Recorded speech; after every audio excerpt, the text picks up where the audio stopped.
Heyo, your friendly neighborhood quarter guy here, and, yeah, as if it weren't perfectly obvious before, Konami feels like it just kind of stopped caring.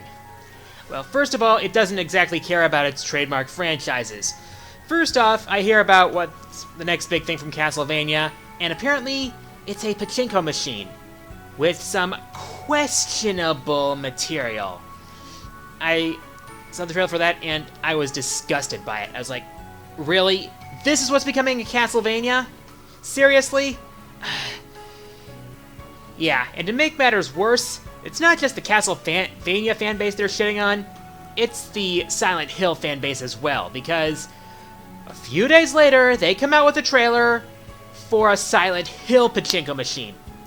And this is while the pain from the Silent Hills cancellation is still fresh. I mean, seriously? Meanwhile, an obscure franchise that was originally a Hudson franchise has been licensed to Nintendo. The franchise is called Momotaru Dentetsu, as far as I know. And to be honest, if they're gonna do that, why not Bomberman as well? I mean, Konami's really not using the franchises they got from Hudson. Oh wait, there was that one Bomberman game that nobody cared about. And as if that weren't enough, not only does Konami not seem to care about their franchises anymore, they also don't seem to care about their employees. Because recently a Nikkei report's been released that shows that the conditions at Konami for working are pretty much horrible. It's like, they speak of an environment built on fear with workers treated like prisoners. Here are some of the most horrible points of the report. And I'm quoting this from an article.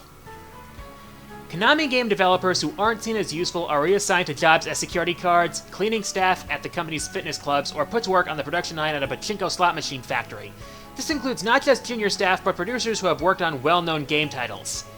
Because, you're good at programming, but, we don't need you anymore, so, yeah, we're gonna make you security guard. Like, that makes total sense. Seriously? Okay, next bullet point I'm reading off the article.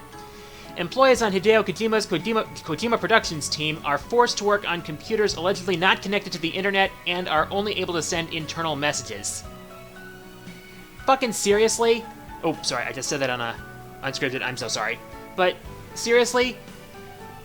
Pretty much almost everyone nowadays who has a computer is connected to the internet, and it's one of the most useful communication tools we have nowadays. To have your employees not connected to the internet is just stupid. It makes no sense. Oh, you could probably argue that it prevents outside distractions, but really, it's probably the best way to communicate nowadays, the internet. Next point. Employees leaving the company offices during their lunch break are having their absences monitored with time cards. Those who stay out too long are having their names announced throughout the company. Prying much? I mean... Oh, really? Let's see. Next point on the article. Most Konami employees do not have their own permanent company email addresses. Staff who must deal with people outside the company, such as sales and PR, do. However, everyone else routinely has their address randomized and changed every few months. This is reportedly done to prevent headhunting from rival companies. I think that's a little extreme, but the last one makes it downright Orwellian. That there are cameras in the office corridors that aren't there for security, but rather to monitor the movements of the company's own employees.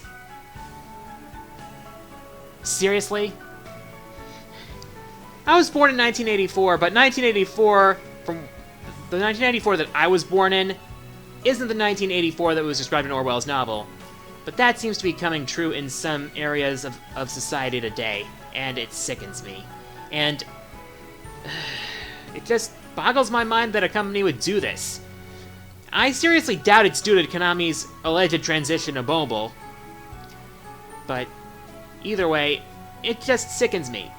There are better companies to work for, and at this rate, Konami is just going to collapse on itself.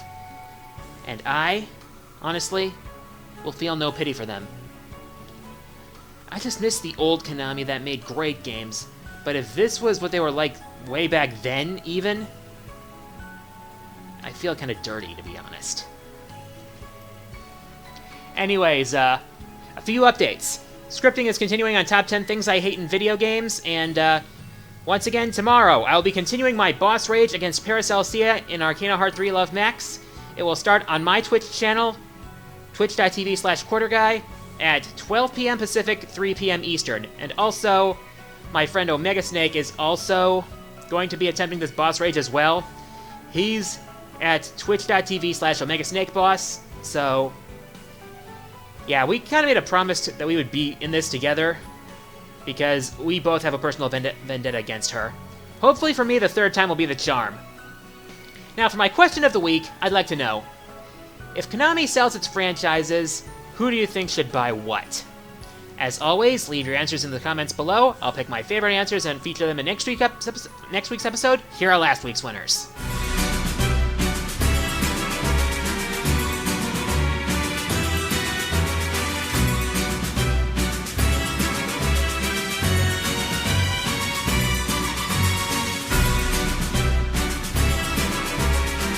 With that, it's time for the fourth wall mailbag. Remember, if you want to send me a question, if you're on a PC or Mac or Linux browser, go to my channel, click the About tab, click Send Message, and send me your message there. I'll pick my favorite questions and answer them on next week's episode.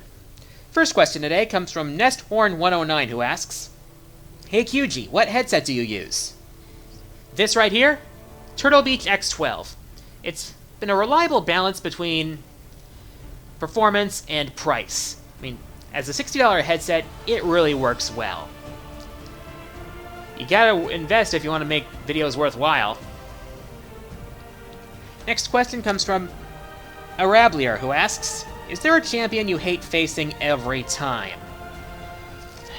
Considering I'm a top lane melee specialist, any champion who has a range advantage over me becomes my bane. Especially if you have marksman at top, which rarely happens but sometimes does, and it puts me in a bad situation because I don't have the range, and when I try to get close, they will inevitably try to run away because they don't want to get anywhere near me. Also, if an enemy has a Shaco jungler, that initially becomes a pain because Shaco is a pain to deal with unless you plan a strategy specifically around him. Also Teemo, but that's self-explanatory because everybody hates Teemo. Now, speaking of League of Legends, I recently had a League of LoL discussion about the upcoming Juggernaut update. Feel free to check that out. Next question comes from Pisces Princess 327, who asks, What are your thoughts on the Kingdom Hearts franchise? I honestly see Kingdom Hearts as a hack and slash masquerading as an RPG. I mean, the gameplay is a lot of fun. I like the way RPG elements are implemented, and for the most part, gameplay is fun and fast-paced.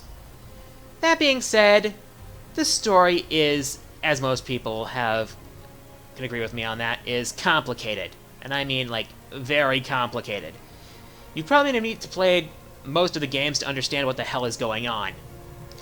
Hopefully, with Kingdom Hearts 3 coming out, we'll get some closure and a lot of loose ends will be tied up. And I honestly hope that Kingdom Hearts 3 will get a PC port. And considering that Final Fantasy Type 0 is getting a PC port, I'd say the chances of that may be likely. Especially considering that there's rumors of a PC version of Final Fantasy 15 in the works. And I really like to see how the Xehanort saga ends, especially if it's by my own hands. Well, fighting Xehanort by my own hands, anyway.